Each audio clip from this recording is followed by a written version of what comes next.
Thank you so much for that beautiful introduction. My prayer is always that I can live up to that expectation. Somehow I don't like to be behind this podium. Okay, this is better. I want to thank all of you for being here tonight, because it's not easy to talk about pain. Tonight, it's a night to talk about, or to rather have a dialogue and a conversation about something, about a subject that usually is not talked about. And so I admire your courage to be here tonight. I want to thank my parents and my children. Louder. I want to thank my parents, my children, my family members for all being here, for I know that it's not easy for them to be listening to this conversation. A couple of things before I start talking about the book and talking about pain. Number one, I want to ask for your permission. I want to ask for your permission to be raw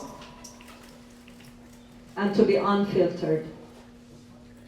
For in order for me to be real, I cannot be putting on a mask. I will not be sugarcoating pain tonight. If you think this is a lecture on sugarcoating pain, please feel free to leave now. I will not be telling you that all is for good and that there is a reason for everything. Even though, with every cell of my body, I believe that there is a reason for everything. And even though I believe that all is for good, but I will not be telling you that, and I will not be sugarcoating pain. So again, if you don't like something to be sugarcoated, this is the time for you to leave. The book was written with two intentions. The first and foremost intention was for it to be a tribute to Wahid's life. Wahid's life has not ended. It has just begun a different journey. And this is a tribute to who he became through it all, to who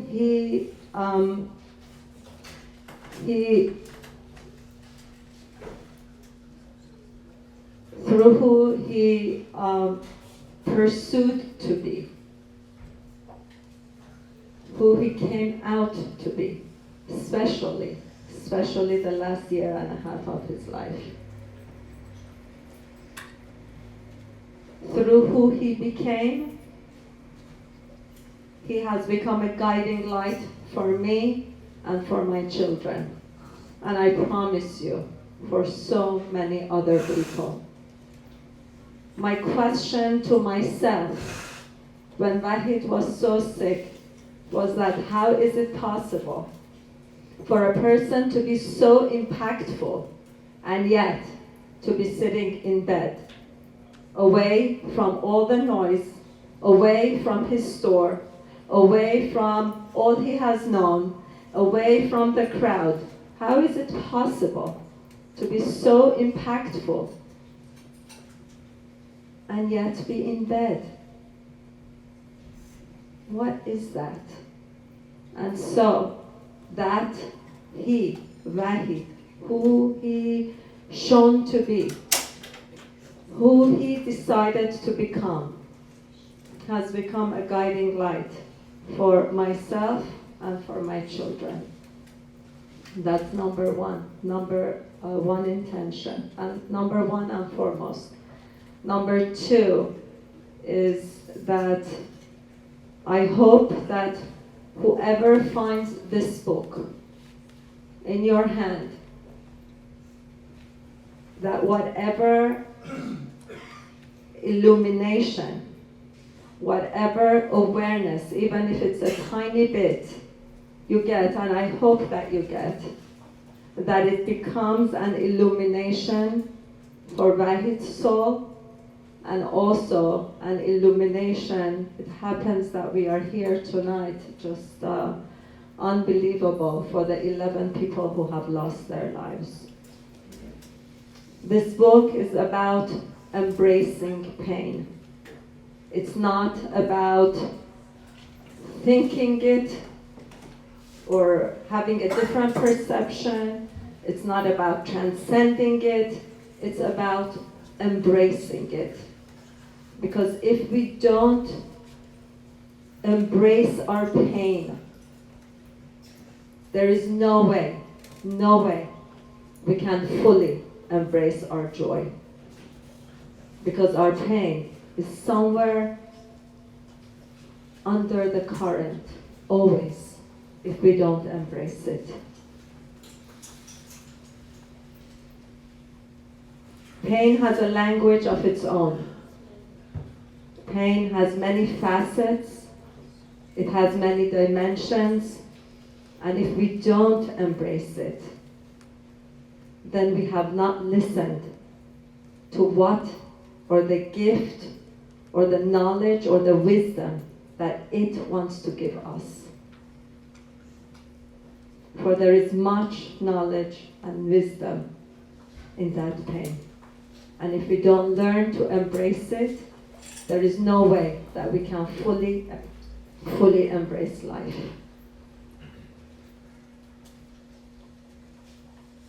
Everything that I say is my experience.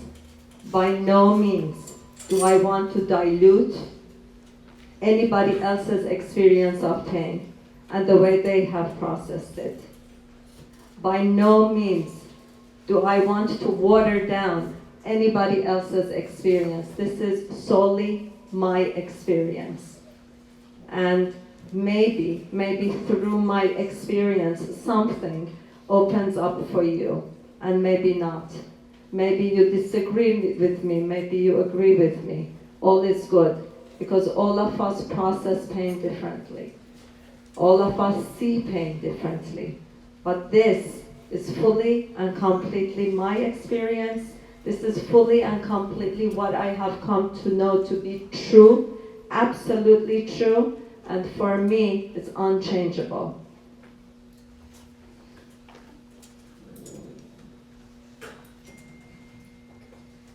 What do you do when you have built a foundation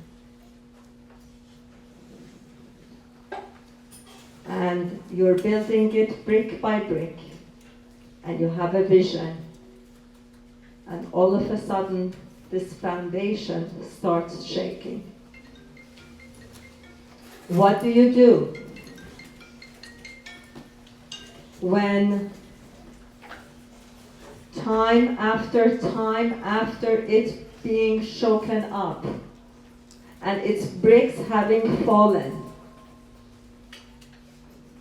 and you try to rebuild it again, and it falls again? What do you do? What do you do when you feel that the earth underneath you, the foundation that you're building on, it feels like quicksand and it's not holding? What do you do?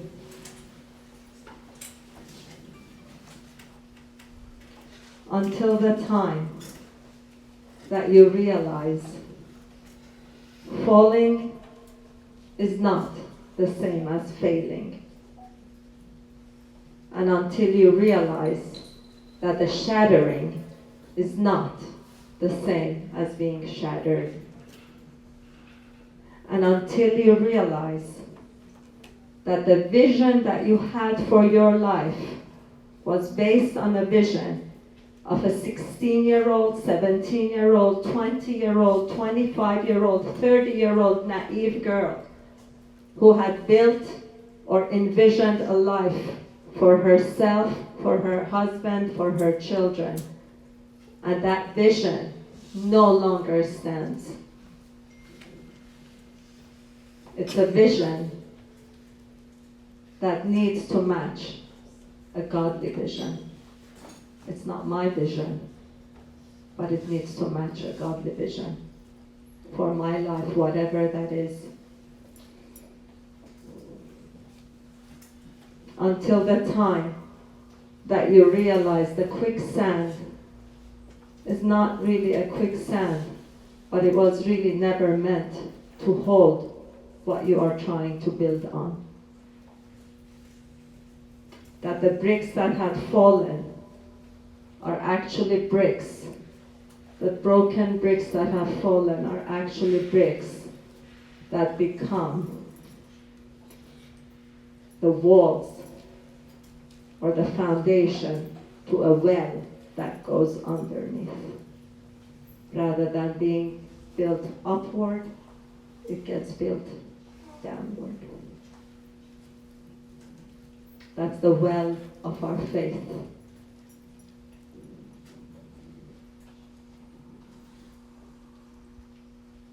This is my journey.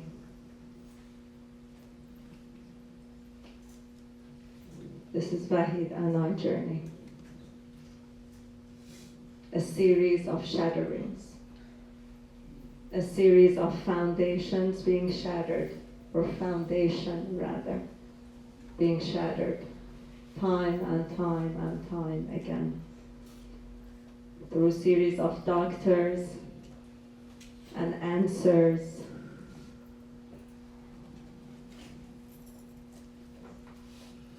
And then the realization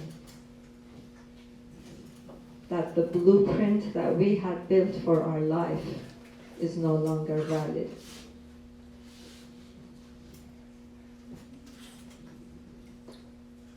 Pain shatters, but pain also breaks open. And the knowing that the breaking open is only to break open that who you were, that who you were, to that who you can be. The breaking open takes humility, and the understanding that humility does not equal to humiliation. We mix up these words. We mix it up in our head. We think that falling is failing, and we become... Thank you. Thank you so much. You're welcome. That's so kind of you. Thank you. I could use it.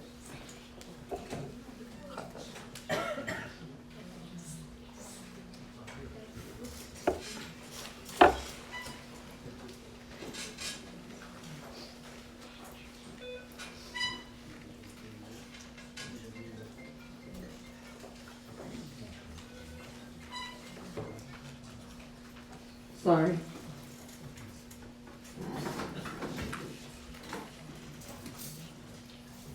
Definitions become very important. How we define things become very important.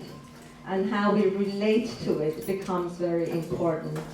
And in the context that we put ourselves in becomes very important.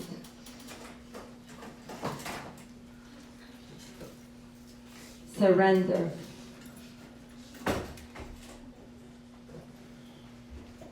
In that breaking open, there is surrender.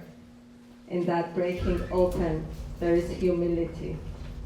In that breaking open, there is tremendous amount of love that is beyond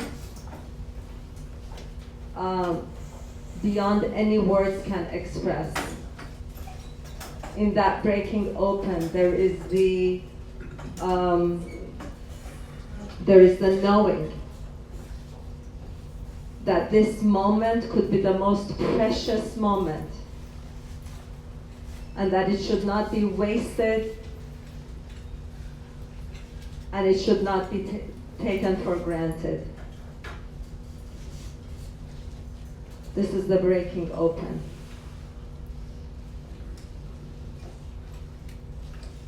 The sequoia tree is one of the most magnificent trees. It is the only metaphor I have that I could describe what we as human beings are in the face of pain. It is the only metaphor that I could find to describe who we can be in the face of pain. The sequoia tree is magnificent in that it does not burn through fire. Pain is fire. It wreaks havoc. Don't ever, for those who have been in pain before, don't ever let anybody tell you that it's been your perception. Don't ever let anybody tell you that you are to be blamed because of something you did or something you said. Don't let anybody ever tell you that God is testing you. Don't ever put any of these things on yourself. I know who is here. And I know some of you have been through so much pain. And I know that some of you carry this pain because of the words that are spoken to you. Don't take that. That is not true. We are all on a journey.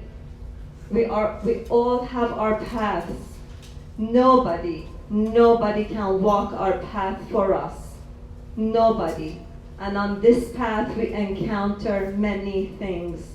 And some of those things are pain.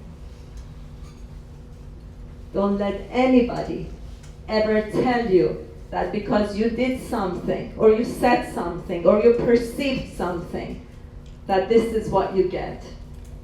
This is our journey. This is our path. And if we don't walk it, nobody else will. Not because of blame, not because of guilt, but because it's our path and it's honored and it's sacred. Whatever this path is. Because on this path we encounter many things. There are many ups and there are many downs. But none of them is because God is standing there to test us, God forbid. It's our path, only we can walk it. Nobody else can. Just like your fingerprint. Nobody has your fingerprint. And what a shame. What an absolute shame that we take it up upon ourselves, guilt and shame and misery of the words that are spoken to us from, that's it, just the words that are spoken to us.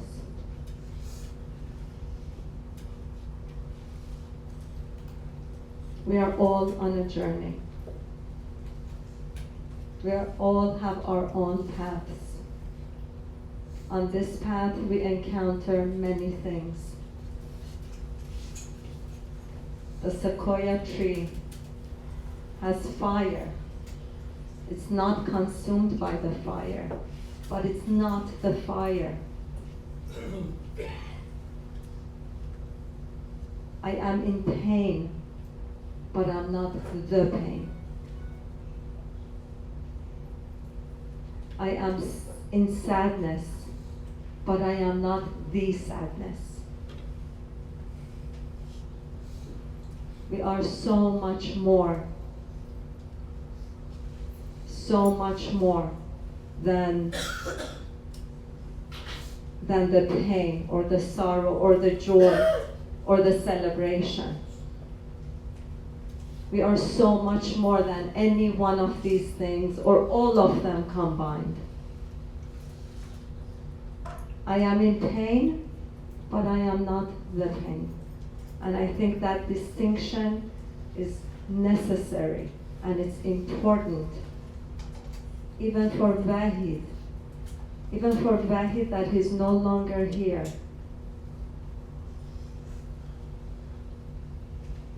It's not death. He is a beautiful soul who's on a different journey now. You see the difference? The sequoia tree is the sequoia tree, it's not the fire. It doesn't identify with the fire. And so our identification becomes very, very important. What we are identifying with. Are we identifying with that pain that happened whenever it happened? And are we it? Because we are not it, we are not the fire. But what the fire does is that the sequoia tree, when it senses there is fire, it starts producing a chemical known as tannin. That's not important, but it produces a chemical that's a fire retardant. And us too, we have fire retardants in us that we can tap into and awaken when there is fire in our lives. That's faith, that's trust, that's surrender, that's unconditional love, that's gratitude. We are not the fire. We are not the ashes. The sequoia tree from the ashes, it's only when there is fire the seeds open up, and in the ashes it starts germinating.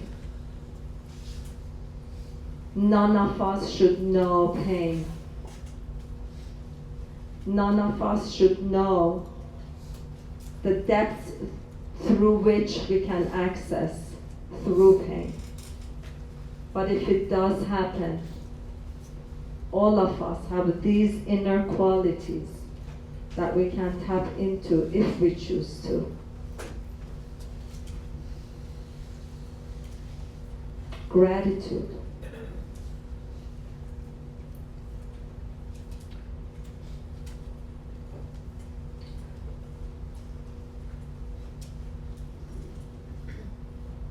To be grateful for every single moment, and it is not to say that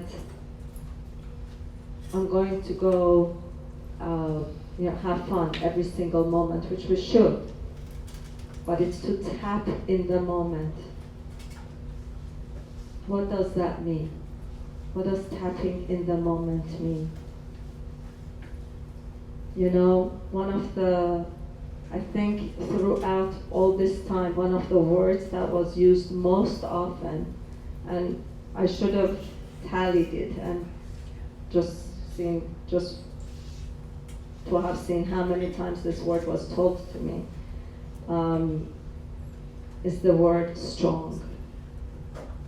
Be strong. I started hating that word. But what does that mean? In the 5 books of Torah that we have, each book that we finish, it ends with this: be strong, and you shall be strengthened. It ends with this. What does that mean? It comes from the root word of connection. To have strength means to be connected.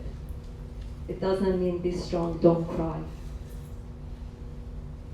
It doesn't mean be strong, don't fall apart. Because if we don't do that, if we don't cry, if we don't fall apart, at the time when we are faced with loss of the most precious things in our life, We are inhumane. We should never lose our humanity. Never. This is our humanity. And we have to honor our humanity. Be strong does not mean do not cry.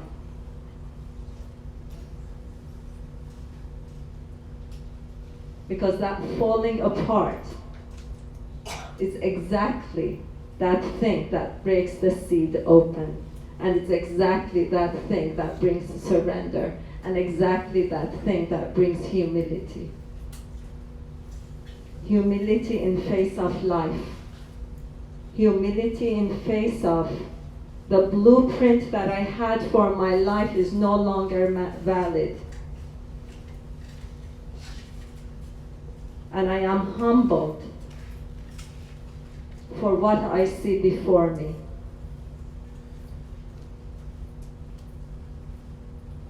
For that, those broken bricks become the foundation of a well that gets dug deep within. That's the well of our faith. That's the well of our wisdom. Never take that lightly. Strength means to be connected. The sequoia tree only and only grows in grooves. They only grow together. Connected to ourselves, connected to Hashem, connected to each other.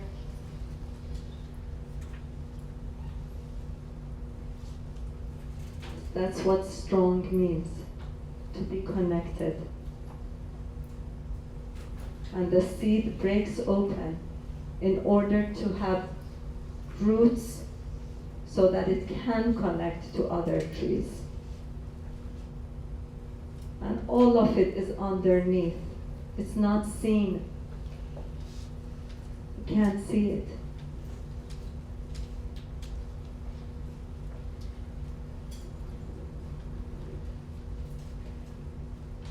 For those who have been pained in their life, whether it's the pain of a loss of a loved one, or whether it's a pain of a loss of a dream, or whether it's a pain of a loss of a vision,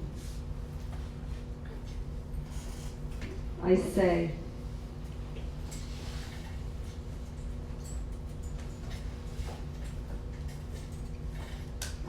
let us embrace our pain. Let it work its way through us and within us, so that it can give us the wisdom that it has for us. Otherwise, the pain is in vain. Otherwise, all this suffering, all this pain is in vain. The pain goes to waste, if that means anything. The pain is here to work its way through us, within us.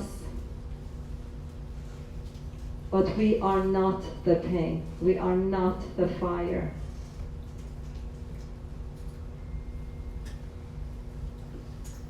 We are not the ashes. We are so much greater than that. We are a soul that is on a path, on its unique journey. And on this journey, it embarks on many different things.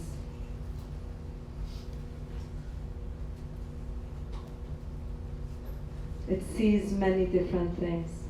It has many different ups and many different downs. I don't know how long I'm talking, so what time is it? It's 8:40. Okay, thank you.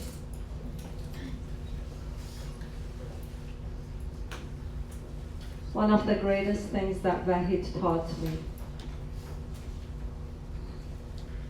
at the end of the day, when it's all said and done, the most important thing in our life is to be whole and complete with our life. Whole and complete means that we are whole with anyone and everyone in our life. Whole and complete means that everything that has happened in our life, everything that has happened, every step that we have taken is honored. Everywhere that we have been is honored. And that it comes, whether we realize it or not, whether we know it or not, by us wanting it to, it comes full circle. Wahid was complete with everyone at the end of his physical life. And the love that he gave and the love that he received, that's why he was so impactful. He was in bed, and yet it's as if though he reached across continents.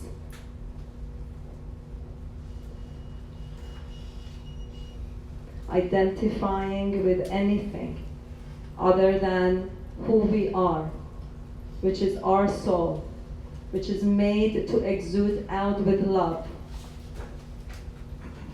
which is made to give, which is made to connect. And if we think we are done, we are never done. There is always deeper connection to Hashem, deeper connection to ourselves, deeper connection to each other. We're never done. But we can be complete with everything that has been in our life this far, and with everyone who has crossed paths with us.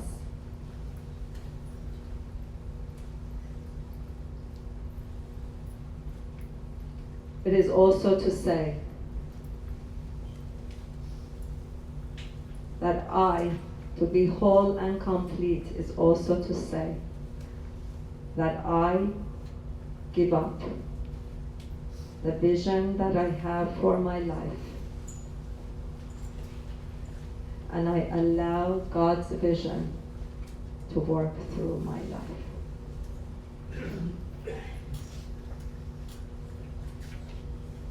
And I do it with complete faith, and I do it with complete trust. This is to be whole, and this is to be complete.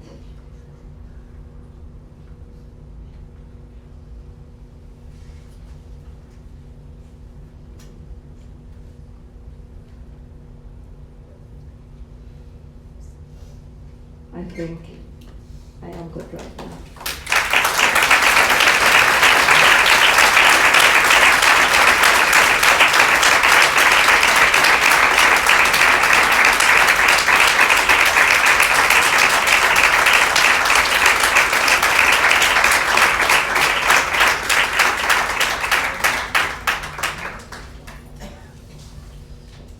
I finished reading your book.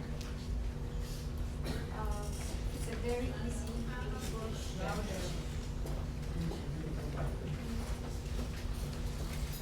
I read your book. It's a very easy reading book.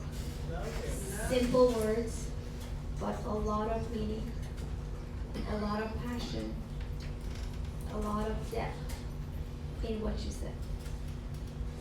Having said that, after I finished the book, I was so empowered and I was so positive. She was so empowered and she was so positive. My husband happens to be in London, and he was complaining, and whatever he said, I had so much positivity in me that he said, "Are you on drugs or you're drunk?" I said, "Neither." Then my older son, Dustin, called, and he was complaining. And again, I was giving him a lot of advice. And he said, "Mom, why are you so positive?" I'm usually calm, but not that positive. It was very sad book. And it is so true when you said that people told you to be strong. It's just, they probably wanted to tell you to have faith. But let me tell you something else. People cannot deny your feeling and what you go through. And I thank you for writing this book. It has impacted me, and I hope that whoever reads it understands it and they become a better person.